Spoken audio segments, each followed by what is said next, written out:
Daniel Jordan. I'm a musician, amongst other things. I also love history, and I'm a sailor on the lake.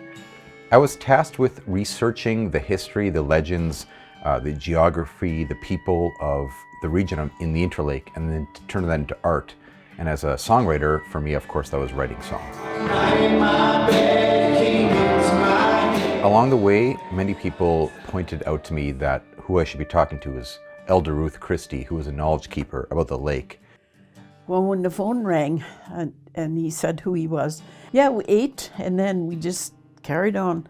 He was asking questions and sharing some things, and for me, like, I saw potential in him. I didn't know where it was going or anything, you know. Like, I didn't even know that he sang or anything like that. I thought, well, he has a sailboat and he's just interested in Lake Winnipeg. And she's such a welcoming presence, and then I couldn't believe it that I sat there for 4 hours and was regaled with this like super nuanced story, and it spanned generations. She jumped back and forth through her grandfather's, her own, her daughter's, her uncle's experience, and it was just so interesting to hear someone who was clearly so at home in that area.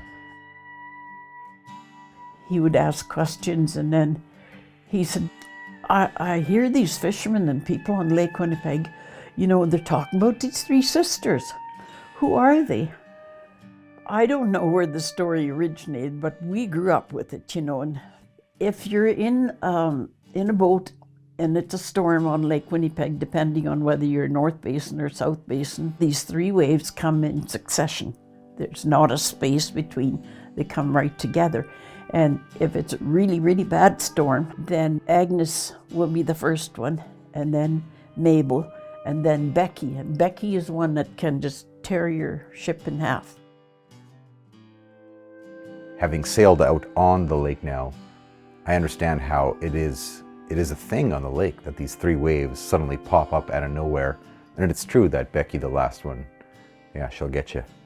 If you were a seasoned fisherman or traveled on the lake, you were aware, you could see them coming and you were watching for them. So I was very intrigued when Ruth told me about the three sisters, and I asked her where did those names come from? And Ruth wasn't entirely sure, and I did some research and I found reference to the three sisters in other places, but what I couldn't find was the origin story. And so, lacking that source material, I decided I would write my own. And that's where the song The Three Sisters came from. Agnes following her heart, Mabel following her sister, Becky following just for fun. And Becky, she knew when the week of the two. I liked his sharing of, you know, like what he thought, you know, these three sisters were. I could just see, you know, this young man was gonna carry forward whatever his decision was. But I had no idea that it would come to, like, you know, him singing songs about Lake Winnipeg.